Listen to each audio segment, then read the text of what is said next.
Assalamualaikum warahmatullahi wabarakatuh. Senang sekali jumpa kembali dengan Wahyudi AS. Kali ini kita akan belajar matematika di SMP kelas 7 pada topik bentuk aljabar bagian yang ke-9.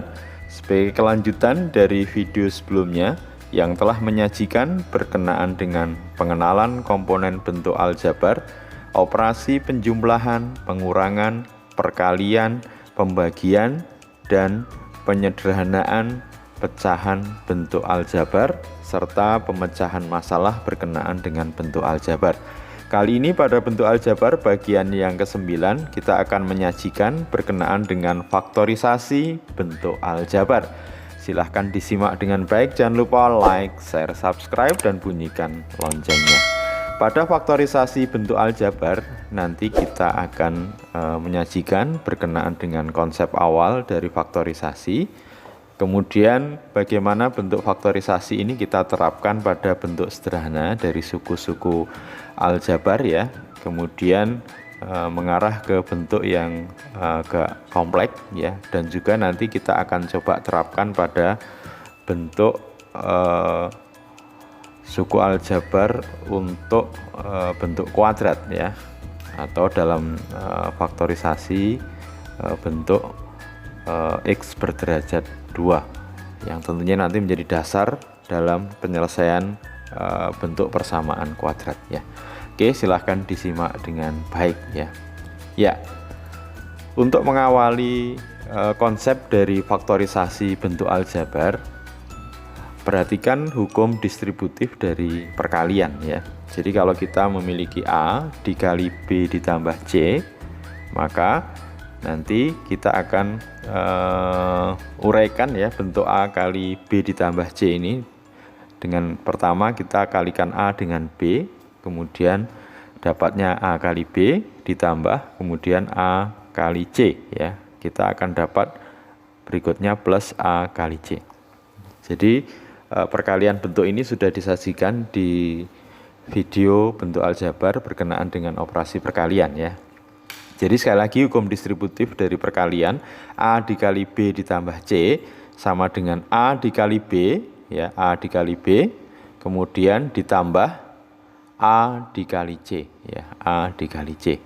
Sehingga nanti kalau A kali B itu dikalikan mendapatkan bilangan tertentu misalkan P, kemudian A dikali C dikalikan mendapatkan bilangan tertentu misalkan Q, maka hasil dari A kali B plus C itu sama dengan A kali B ditambah A kali C sama dengan misalkan P ditambah Q. Ini adalah hukum distributif dari perkalian. Maka yang dimaksud dengan faktorisasi suku-suku aljabar nanti bentuk ini dibalik ya. Jadi kalau kita punya P ditambah Q, jadi suku aljabar yang pertama P, yang kedua adalah Q dalam bentuk penjumlahan atau nanti dalam bentuk pengurangan ya, nanti sama saja. Maka kita upayakan bentuk P ditambah Q ini nanti menjadi A dikali B ditambah A dikali C. Jadi kita temukan faktor P dari P dan faktor Q yang sama, sehingga faktor yang sama ini nanti dikatakan faktorisasi, sehingga bentuk ini nanti kita sajikan dalam bentuk A dikali B ditambah C. Nah, ini namanya adalah faktorisasi suku-suku aljabar. Jadi penyajian dalam bentuk penjumlahan nanti disajikan dalam bentuk perkalian. Jadi kebalikan dari hukum distributif ya, bentuk perkalian yang kemudian diubah dalam bentuk penjumlahan atau nanti pengurangan, maka faktorisasi suku-suku aljabar ini nanti dalam bentuk penjumlahan dari suku-suku aljabar atau pengurangan menjadi bentuk perkalian ya. Jadi sekali lagi A dikali B tambah C itu A kali B plus A kali C, misalkan A kali B bilangannya P, A kali C nanti bilangannya Q, maka faktorisasi suku-suku aljabar itu kebalikannya dari proses di atas ini. Jadi P ditambah Q nanti kita temukan dari faktor dari P dan faktor dari Q. Misalkan A kali B untuk nilai dari P, A kali C untuk nilai dari Q. Maka nanti A kita faktorkan ya, A dikali B ditambah C. Oke, mudah-mudahan bisa dipahami dengan baik. Nah, sekarang kita coba terapkan pada faktorisasi untuk bentuk-bentuk sederhana ya. Nah, kita awali dengan bentuk konstanta ya. Jadi 2 ditambah 6 ya. Maka 2 dan 6 ini punya faktor yang sama. Ya berapa? Nah, tentu ini sudah pernah kalian pelajari nanti di waktu di sekolah dasar ya. 2 itu 2 kali 1 ya. 6 2 kali 3. Oke. Nah, jadi 2 dan 6 punya faktor yang sama yaitu 2 ya. Sehingga nanti 2 itu 2 dikali 1 ditambah 2 dikali 3. Maka kalau difaktorkan 2 dikali ya 1 ditambah 3. Ya, ini kira-kira sajian dari bentuk sederhana kalau konstanta ditambah konstanta ya. Berikutnya misalkan 10 dikurangi 25, maka kita harus temukan faktor dari 10 dan 25. Ya, berapa? Ya, tentunya 5 ya. Berarti nanti 10 bisa disajikan 5 dikali 2 dikurangi 25, 5 dikali 5. Nah, sehingga faktor dari 10 dan 25 adalah 5 ini, kemudian kita sajikan dalam bentuk 5 dikali 2 dikurangi 5. Mudah-mudahan cukup jelas ya. Kita lanjutkan misalkan sekarang sukunya ada 3 ya, semua konstanta. Jadi 6 dikurangi 15 ditambah 30 kita sajikan dalam bentuk faktor ya. Temukan sekarang faktor dari 6, 15, dan 30 ya, faktor dari ketiga-tiganya. Ya, berapa?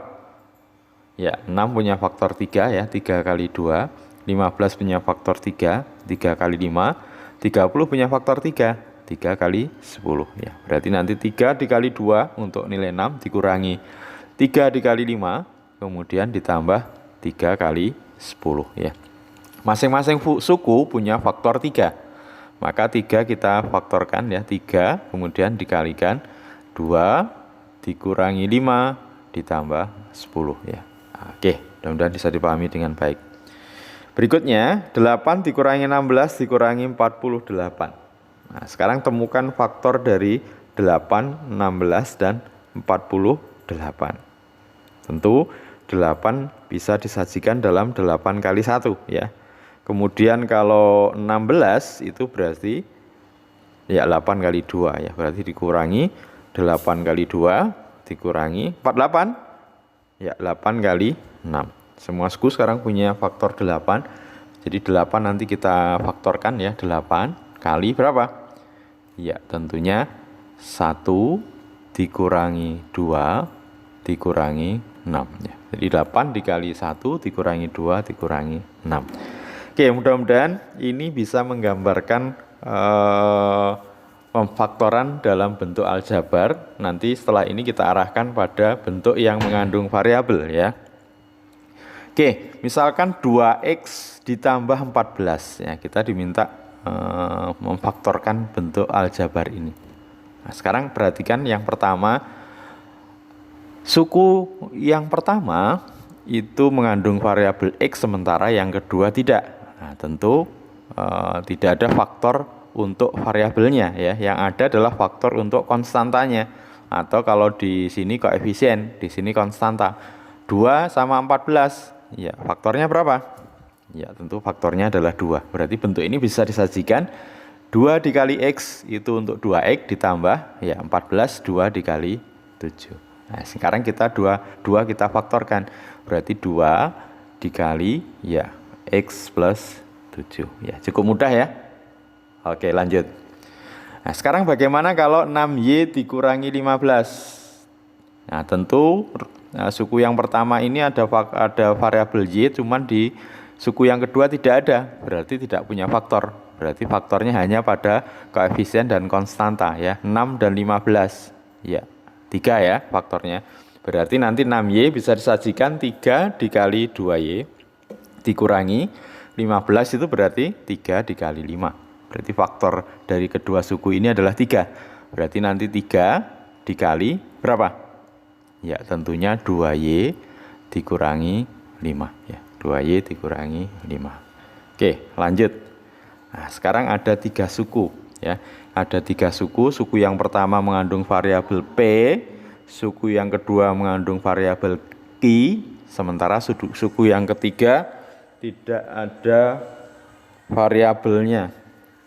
Sehingga kita mencari faktor dari konstanta. 5, 15, 20. Berapa faktor yang bisa kita dapatkan? Nah, tentu 5 ya. Kalau 5 berarti 5P bisa disajikan dalam 5 dikali P dikurangi 15Q berarti 5 kali 3Q. Dan 20 bisa disajikan dalam 5 dikali 4. Nah, sekarang semua suku punya faktor yang sama yaitu 5. Berarti nanti kita sajikan dalam bentuk 5 dikali ya. Ya, berarti di sini nanti dikali P dikurangi 3Q ditambah 4 ya. P dikurangi 3Q ditambah 4. Ya, mudah-mudahan menjadi semakin jelas ya. Oke, sekarang kita agak kompleks berikutnya ya. Ya. Kita punya dua suku 3XY ditambah 12X. Nah, kita diminta untuk memfaktorkan ya. Nah, sekarang perhatikan untuk suku yang pertama itu mengandung variabel X, suku kedua juga mengandung variabel X. Nah, berarti punya faktor kedua-duanya yaitu X. Suku pertama ada variabel Y, kedua tidak ada. Berarti Y tidak punya faktor ya. Nah, sementara nanti untuk koefisien 3 dan 12 faktornya berapa? Faktornya adalah 3. Tadi untuk koefisien faktornya 3, untuk variabel X faktornya adalah X, berarti 3X. Ya. Nah, berarti nanti suku yang pertama ini bisa disajikan dalam bentuk 3X dikali Y. Sementara berarti ya suku yang kedua 3X dikali, ya betul, dikali 4 ya. Nah, sekarang kedua suku memiliki faktor yaitu 3X. Berarti nanti dikali Y plus 4 ya, very good ya. Ya, mudah ya. Oke, sekarang berikutnya 12P dikurangi 27PQ. Ya, kalau kita faktorkan perhatikan. Suku yang pertama punya variabel P, suku yang kedua juga punya variabel P. Berarti punya faktor yang sama untuk variabel P yaitu P. Suku kedua ada variabel Q, sementara suku pertama tidak ada, berarti Q tidak memiliki faktor ya. Kemudian untuk koefisien 12 dan 27, adakah faktor 12 dan 27? Ada ya, berapa? Nah, 3 ya. Nah, berarti nanti untuk koefisien faktornya 3, untuk variabel faktornya P, berarti 3P adalah faktor dari kedua suku tersebut. Maka yang pertama 12P ini bisa disajikan dalam bentuk 3P dikali 4. Kemudian dikurangi, ini berarti 3P, berarti 3 ke 27 berarti 9 ya. P-nya sudah ada berarti 9Q. 3P dikali 9Q. Kalau dikalikan 3 kali 9, 27PQ. Ya, karena sudah punya faktor yang sama yaitu 3P, berarti nanti 3P dikali dengan ya 4 dikurangi 9Q. Very easy ya. Nah, sekarang bentuknya agak sedikit kompleks ya. Ada 3 suku ya, ada 2 variabel. Variabelnya apa? X dan Y. Nah, sekarang kita coba amati di setiap suku apakah punya variabel X semua. Ada ya. Suku pertama X kuadrat, suku kedua X, suku ketiga X. Maka tentu faktornya adalah X yang pangkatnya paling kecil. Nah, berarti setiap suku punya faktor X. Kita simpan ya. Kemudian apakah setiap suku punya faktor Y? Ada punya variabel Y? Ya, ini punya Y, suku pertama, suku kedua punya Y, suku ketiga Y kuadrat. Nah, berarti ketiga-tiganya punya faktor, berarti nanti faktornya Y yang pangkatnya paling kecil, yaitu Y. Jadi yang pertama tadi faktor untuk variabel X adalah X, untuk variabel Y adalah Y. Sekarang koefisien 15, 10, dan 20. Berapa faktornya? Ya, 5 ya. Berarti untuk koefisien 5, untuk variabel X adalah X, untuk variabel Y adalah Y. Berarti 5XY merupakan faktor dari ketiga suku. Berarti nanti 5XY dikali untuk 15X kuadrat, berarti agar 5 agar menjadi 15 berarti dikali 3. XY agar menjadi X kuadrat Y berarti perlu dikali X. Berarti 5XY dikali 3X. Ditambah 5XY tentu dikali 2 ya. Karena ini 10 XY-nya sudah ada. Berarti kali 2 dikurangi. Karena ini 20 sudah ada 5 berarti 4Y. Ya 5XY dikali 4Y. Berarti sekarang setiap suku punya faktor yaitu 5xy, berarti nanti dikali 3x ditambah 2 dikurangi 4y. Oke, very easy ya. Berani lanjut? Oke, lanjut ya. Nah, sekarang bentuknya 3x dikurangi 12x kuadrat ditambah 21x pangkat 3. Jadi ada 3 suku, variabelnya hanya 1. Di setiap suku punya variabel x. Nah, berarti karena punya variabel x, berarti punya faktor x. Kita pilih x-nya yang pangkatnya paling kecil. Nah, berarti semua suku punya faktor x. Kemudian konstanta 3, 12, 21. Ya, berarti semua suku punya faktor 3. Tadi untuk variabel x, untuk koefisien 3, berarti faktornya 3x. Jadi 3x ini nanti dikali 1 untuk suku yang pertama, dikurangi untuk suku kedua berarti 3x dikali, ya tentunya 4x ya. 3 kali 4 12, x kali x kuadrat, 12x kuadrat ditambah, nah, berarti 3 agar jadi 21 berarti 7 ya. 3x dikali 7x kuadrat. Nah, sekarang setiap suku punya faktor 3x, berarti nanti dikali 1 dikurangi 4x ditambah 7x kuadrat ya. Oke. Nah, sekarang bentuknya agak sedikit rumit karena variabelnya ada berapa? X, Y, Z. Ada 3 ya. Dengan cara yang sama perhatikan apakah karena setiap suku punya variabel X, berarti kita pilih pangkat X terendahnya. Berarti X pangkat 1. Jadi kedua suku punya faktor X. Kemudian Y pangkat terendahnya, Y pangkat 3. Berarti Y ya. X, Y. Untuk Z, Z pangkat 3, Z pangkat 2, bagi pangkat terendahnya adalah Z kuadrat. Berarti faktor untuk variabelnya X, Y, Z kuadrat. Sementara untuk konstanta atau koefisien itu 12, 21. Berarti faktornya berapa? 3 ya. Iya. Jadi koefisiennya 3, variabelnya X, Y, Z kuadrat. Jadi kedua ruas punya faktor 3X, Y, Z kuadrat. Berarti untuk mendapatkan suku yang pertama ini berarti nanti 3xyz kuadrat harus dikali dengan, karena 3 ini 12 berarti dikali 4. Karena x-nya berderajat 2 berarti perlu dikalikan lagi x. Karena y-nya sudah derajat 1 berarti tidak ada pengali untuk y. Untuk z, karena z pangkat 3 berarti z pangkat 1. Berarti suku yang pertama itu disajikan dalam bentuk 3xyz kuadrat dikali 4xz. Kemudian dikurangi. Agar menjadi 21 berarti 3 dikali 7 ya. Kemudian X-nya tetap, Y-nya dari Y berarti kalikan Y kuadrat. Sementara Z kuadrat, ini Z kuadrat berarti Z-nya tidak ada pengali untuk Z ya. Berarti 3XZ kuadrat dikali 7Y kuadrat. Jadi kedua suku punya faktor 3XZ kuadrat berarti nanti dikali tentunya 4XZ dikurangi 7y kuadrat ya. Oke. Ya, sekarang bentuknya dalam x plus 2 ditambah x plus 2 kuadrat. Maka bentuk ini bisa punya faktor. Nah, ini faktornya berarti ya x plus 2. Jadi suku ini punya x plus 2, suku yang sini juga x plus 2 tapi pangkat 2. Berarti dipilih faktornya adalah yang pangkat terendah, berarti x plus 2. Jadi nanti suku yang pertama X plus 2 dikali 1, suku yang kedua karena kuadrat ya tentunya X plus 2 dikali X plus 2. Punya faktor X plus 2 berarti nanti dikali 1 ditambah X plus 2 ya. Ini 1 ditambah X plus 2 berarti 1 tambah 2, 3 ya. Berarti sama dengan X plus 2 dikali X plus 3 ya. Oke, nah sekarang kalau bentuknya sederhana lagi kembali nih ya, ini nanti kita mengarah ke faktor untuk bentuk kuadrat ya, yang tentunya nanti akan dibahas tersendiri nanti waktu kita belajar persamaan kuadrat, tapi ini menjadi dasar untuk belajar ke sana ya. Perhatikan 2x kuadrat plus 6 ya. Jadi suku pertama itu punya variabel x, suku kedua tidak, berarti tidak ada faktor untuk variabel, yang ada untuk koefisien dan konstanta.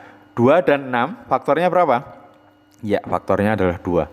Berarti 2 dikali x kuadrat ditambah ya 2 dikali 3. Berarti faktornya 2, berarti nanti 2 dikali, ya tentunya X kuadrat ditambah 3. Oke, very easy.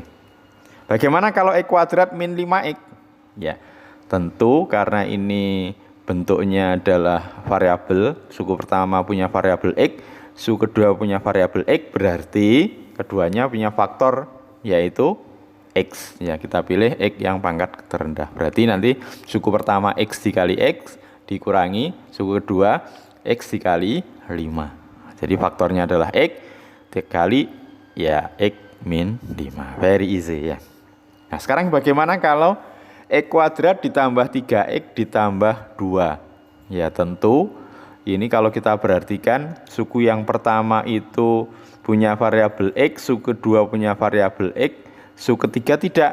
Berarti tidak ada faktor untuk variabel X. Ya.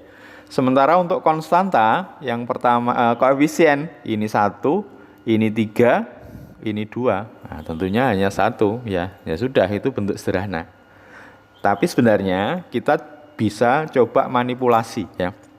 Kita pecah nanti 3X ini menjadi penjumlahan 2X plus X. Nah, perhatikan ya. Jadi 3X ini kita ubah menjadi 2X plus X, kan sama ya, 2X ditambah X itu 3X. Nah, sekarang kita selesaikan sendiri-sendiri. Nah, bentuk X kuadrat plus 2X tentu kan bisa difaktorkan. Karena yang di kotak merah ini, suku yang pertama punya faktor X, ini juga X. Nah, berarti nanti tentu ini X dikali berapa? Ya, X plus 2. Jadi nanti X dikali X kuadrat, X dikali 2, 2X. Nah, sementara yang suku di sebelah kanannya X plus 2 ya berarti X plus 2 dikali 1. Nah, sehingga sekarang bentuk ini ternyata punya faktor yaitu X plus 2, di suku yang di sini juga punya faktor X plus 2. Sehingga nanti kita bisa kalikan X plus 2 berarti dikali tentunya X ditambah 1 ya. Nah, ini nanti secara khusus akan dibahas dalam pemfaktoran di bentuk persamaan kuadrat ya. Tapi kita akan mengambil dasarnya dari sini. Oke. Sekarang bagaimana kalau X kuadrat plus 7X plus 12? Tentu sama dengan sebelumnya tadi ya. Ada suku yang tidak mengandung variabel X, kemudian 7 dan 12 ini jelas tidak punya faktor kecuali 1 ya. Maka coba kita modifikasi ya. Jadinya nanti misalkan X kuadrat plus 3X plus 4X plus 12 ya. Nah, tujuan kita apakah dari bentuk ini bisa kita faktorkan lanjutannya. Nah, tentu kalau X kuadrat plus 3X nanti X dikali ya X plus 3. Kemudian yang di sebelah kanan 4X dan 12, tentu 4 dan 12 punya faktor yaitu 4 ya. Berarti 4 kali X plus 3. Perhatikan, kalian amati bahwa suku X dikali X plus 3 ditambah 4 dikali X plus 3 punya faktor yang sama yaitu X plus 3. Jadi nanti bisa kita faktorkan X plus 3 dikali tentunya X ditambah 4 ya. Oke. Terakhir X kuadrat min 3X min 10. Nah, kalau difaktorkan jelas suku ketiga tidak punya faktor X. 3 dan 10 jelas faktornya ya 1 ya. Nah, tentu kalau kita langsung ke 3 suku ya enggak bisa ya. Nah, coba kita modifikasi. Nah, min atau negatif 3X itu kita sajikan dalam min 5X ditambah 2X. Nah, kenapa nanti dipilih itu? Nanti silahkan simbolkan sendiri ya. Boleh ya? Negatif 5X ditambah 2X kan negatif 3X. Nah, sama ya. Nah, sekarang kita selesaikan untuk X kuadrat min 5X. Nah, dua suku ini punya faktor yaitu X. Berarti nanti X dikali tentu X min 5. Sementara yang suku berikutnya nah, jelas koefisien dan konstantanya punya faktor 2. Berarti 2 dikali X min 5. Nah, bentuk X dikali X min 5 ditambah 2 dikali X min 5 punya faktor yang sama yaitu X min 5 ya.